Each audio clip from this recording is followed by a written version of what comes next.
அது மட்டும் இல்லை சார், சவுக்கு சங்கர் வீட்டில் அந்த பீரோவை உடச்சி 500 ரூபா கட்டு திருடிட்டு போயிருக்காங்க. அது திருடு தானே?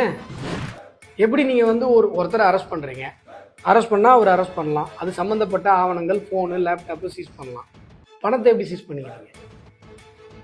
அது அவங்க சொல்லலாம், சார் இல்லை சார், அவர் வந்து பணம் அந்த 94,000 வாங்கிட்டாரு, அதுக்காக நாங்கள் சீஸ் பண்ணோம். நீங்களே தான் சொல்கிறீங்க ஜிபேயில் வந்துச்சுன்னு சொல்லி.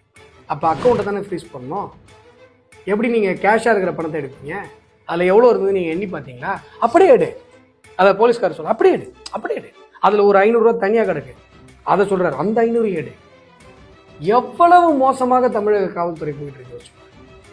இந்த கைது நாளைக்கு நம்ம எல்லாருக்கும் நடக்கலாம். பத்திரிகை நண்பர்கள் எதிரில் இருக்கிறவங்க எல்லாருக்கும் நடக்கலாம். நீங்கள் திமுக பண்ணுற ஊழலை, திமுக குடைகிற மலைகளை, திமுக நடத்துகிற இல்லீகல் கல்குவாரிகளை, திமுக பண்ணுற மணல் கொள்ளைகளை நீங்கள் என்னைக்காவது நியூஸாக போட்டீங்கன்னா நாளைக்கு உங்களே கேட்கணும். இது என்ன ஒரு அரசு? எதற்காக அண்ணல் அம்பேத்கர் பேச்சுரிமையை நமக்கு அடிப்படை உரிமையாக வடித்து கொடுத்தார்? அதுபோல இன்றைக்கு பத்திரிகையாளர் சவுக்கு சங்கர் வீட்டில் நடந்திருக்கிற இந்த அராஜகம் என்பது பேச்சுரிமைக்கு விடுக்கப்பட்டிருக்கிற ஒரு மிகப்பெரிய சவால், அரசியலமைப்பு சட்டத்திற்கு விடுக்கப்பட்டிருக்கிற ஒரு மிகப்பெரிய சவால். ஊரே தெரிஞ்சு ஒரு அராஜகம் நடக்கும் பொழுது நீதிமன்றங்கள் இந்த மாதிரியான விஷயங்களை தலையிட்டு இந்த மாதிரியான திமுக அரசு செய்கிற இந்த தேவையற்ற கைதுகள், இந்த கருத்துரிமையினுடைய கழுத்தை நெரிக்கிற இந்த மாதிரியான விஷயங்களுக்கு உடனடியாக முடிவு கட்ட வேண்டும் என்பது மக்களுடைய எதிர்பார்ப்பு.